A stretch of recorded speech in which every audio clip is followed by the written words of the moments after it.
Finalizada la hora del almuerzo escolar, la maestra les comunicó a los alumnos que la junta directiva había planificado un simulacro de incendio en el que todos debían participar. Poco después sonó la alarma y los alumnos salieron para reunirse en el patio. Era un día caluroso, con el cielo despejado y un sol que hacía arder la piel, llenando las frentes de los estudiantes con pequeñas gotas de sudor. La maestra comenzó a leer la lista de nombres. Todos alzaban la mano y decían presente de forma mecánica, consumidos por el aburrimiento. Sin embargo, una chica de un grupo de 5 amigas se fijó en el hecho de que Carmen, una compañera de clase, estaba de pie junto a la alcantarilla, a la que le faltaba la tapa desde hacía semanas, y aún faltaba bastante para que la maestra leyera su nombre. Sus ojos brillaron. Carmen estaba entre las últimas de la larga lista organizada en orden alfabético. ¿Qué pasaría cuando la llamen si caía en las alcantarillas? Carmen está en la alcantarilla. Podrían decir y entonces todos reirían a carcajadas y la pobre Carmen sería el hazmerreír. Quién sabe, incluso podrían terminar por bautizarla como la chica de la alcantarilla.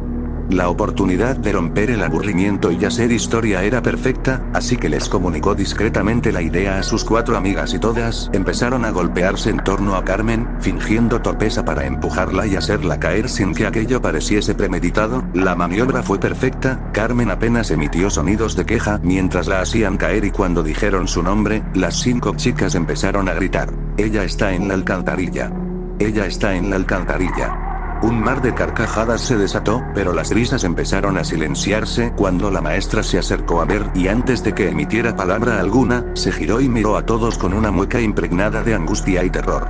La situación no inspiraba risa alguna. Carmen había caído de cabeza en el hueco y al aterrizar su cabeza se había torcido hacia un lado en una posición totalmente imposible, su cara casi sin piel después de haberse raspado contra las paredes de la alcantarilla en la caída y una mueca espantosa como si hubiera tratado de gritar y no hubiese tenido el tiempo suficiente. La sangre se dispersaba en un charco que se mezclaba con el excremento húmedo y maloliente que impregnaba todo su cuerpo. Las 5 chicas se acercaron a ver.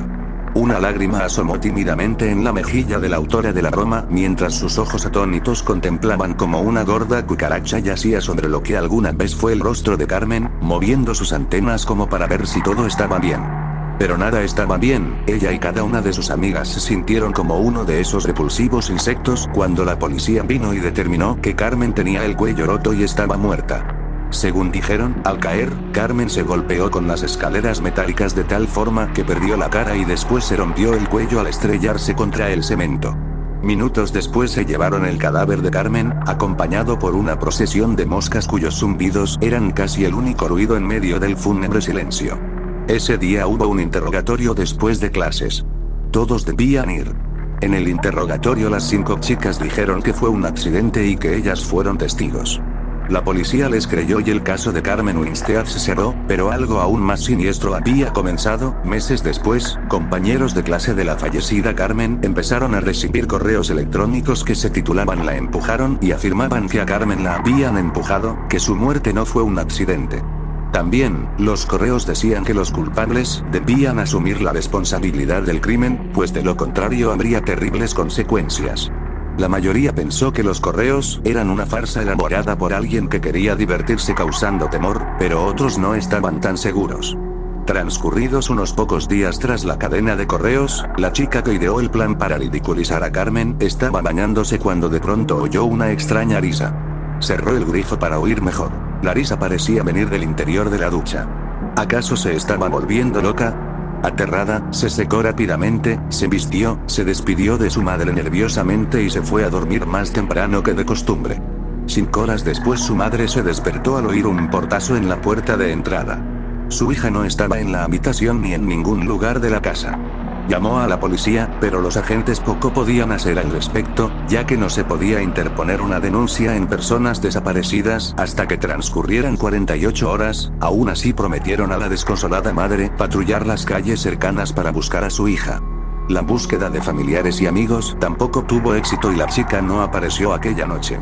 La mañana siguiente, mientras el conserje del colegio limpiaba las hojas secas del patio, se encontró que la tapa de la alcantarilla, que habían vuelto a colocar después de producirse la trágica muerte de Carmen, había sido levantada y apartada a un lado.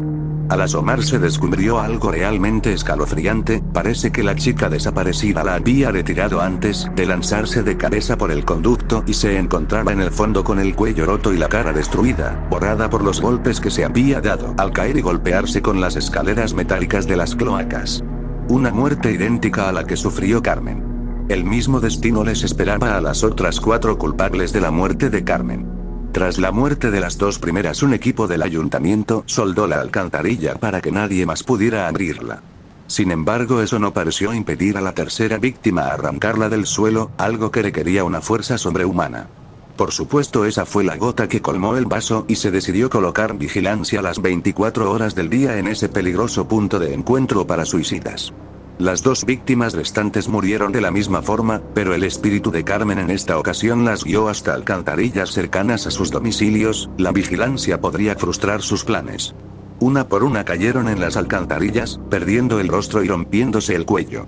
Todas se habían quedado dormidas antes de su trágica muerte. En ese momento, cuando se encontraban más vulnerables, Carmen aprovechaba para poseer sus cuerpos y guiarlas como si se tratara de un caso de sonambulismo hacia una muerte tan cruel como la que ella había sufrido. Un destino cruel porque podían sentir todo lo que ocurría, pero no tenían control sobre su cuerpo.